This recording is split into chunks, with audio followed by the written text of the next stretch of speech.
En 1946, on invente le tout premier ordinateur de l'histoire. 30 tonnes sur une surface de 80 mètres carrés, il consomme 140 kW et occupe un hangar entier.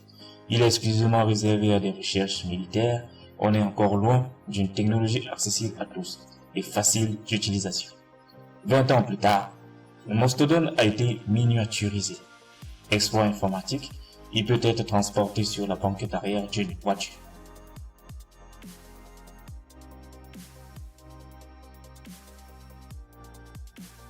L'année 1975 voit la fondation de Microsoft, société privée commercialisant des ordinateurs destinés au grand public. L'année suivante, c'est Apple. Les ordinateurs ne tiennent pas encore sur la main, mais facilement sur un bureau.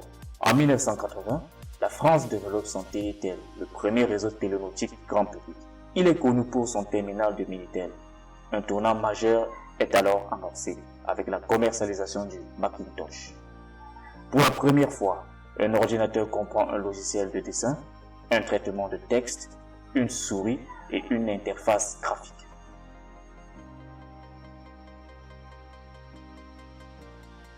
Avant les années 80, l'informatique était vécue comme un instrument de contrôle. Il devient un outil de créativité accessible à tous. Mais pour communiquer, l'ordinateur ne suffit pas.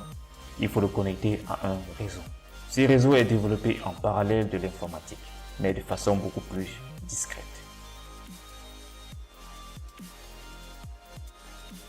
Son origine est curieusement le lancement du satellite soviétique Sputnik en 1957. Les USA font alors face à un énorme retard technologique et ils répondent par le lancement de la NASA et la course à l'espace, mais aussi par la création de l'ARPA en 1958. Dirigé par le département de la Défense, l'ARPA a pour mission de maintenir le niveau technologique de l'Amérique.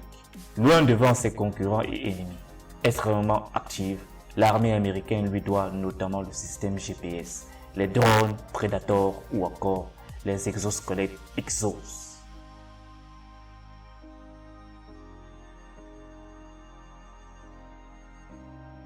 En 1965, un ordinateur de Californie est relié à un autre de Massachusetts. C'est le premier réseau informatique de l'histoire. L'humanité fait ses premiers pas dans le cyberespace. 2 ordinateurs distants ont été connectés. C'est déjà bien, mais ce n'est qu'un début.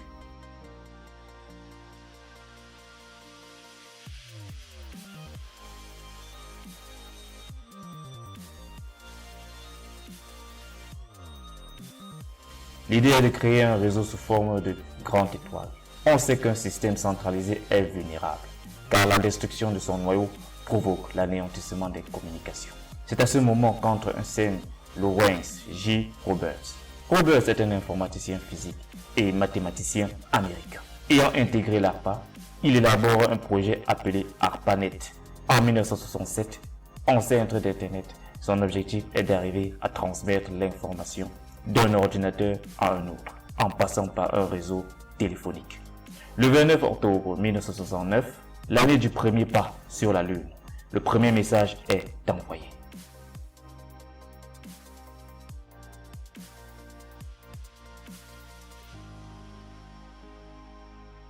Il est 22h30. L'instant est historique. Après avoir parcouru des centaines de kilomètres en un éclair, le message s'affiche L.O. Il s'agit des 2 premières lettres du mot login. Mais la connexion a échoué et la fin du mot détroqué. Le jour du premier message est aussi celui du premier problème de connexion. Puis, on rajoute 2 ordinateurs au réseau.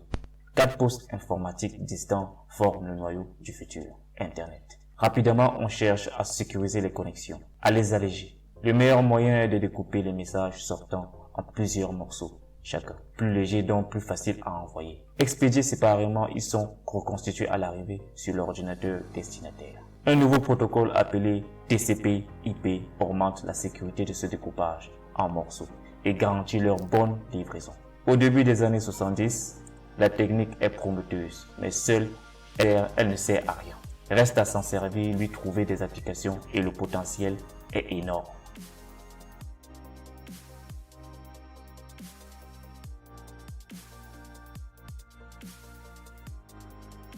En 1971, Ray Tomlinson met en place le premier logiciel basique d'envoi et de réception de courrier électronique. Pour pouvoir différencier l'émetteur de l'hôte, il décide de séparer par un symbole ne disfigurant pas dans l'alphabet. Il invente l'aérobase et le mot mail. Rien que ça. Il s'envoie lui-même le premier mail qui contient le message QWERTY, la première ligne du clavier anglophone.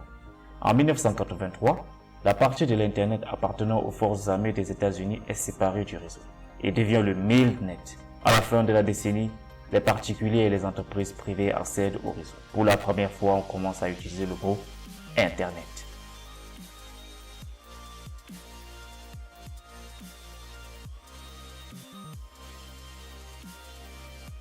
La liberté. Dès le début d'Internet, la dimension sociale du projet est majeure.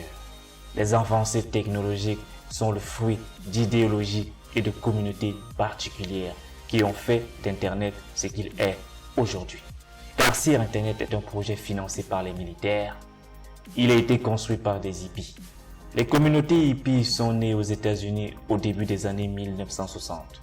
Partisans de la contre-culture, les hippies s'opposent à la fois à la société de consommation et à toute forme d'autorité.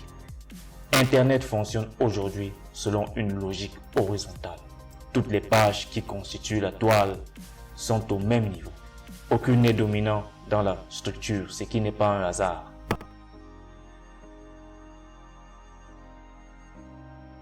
ARPANET puis Internet sont libres d'accès. Ce principe va à l'encontre de la logique de la société de consommation, selon laquelle tout doit être payant. Ces caractéristiques techniques, au lieu d'être gardées secrètes par un copyright, ont été publiées pour que tout le monde puisse y accéder. Conçu et développé par des ingénieurs, Internet va d'un seul coup s'ouvrir au reste du monde. Mais pour le grand public, la technologie ne suffit pas.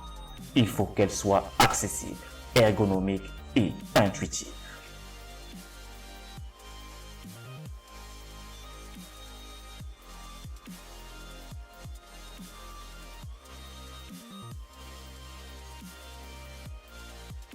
C'est Tim Berners-Lee, chercheur au CERN, qui va inventer ce créneau manquant. Il imagine d'un Internet doté d'une interface graphique. Son utilisateur pourrait être facilité par un système de liens cliquables, appelé lien hypertexte. Ces boutons permettraient de naviguer d'une page à l'autre sans avoir à taper la moindre ligne de code.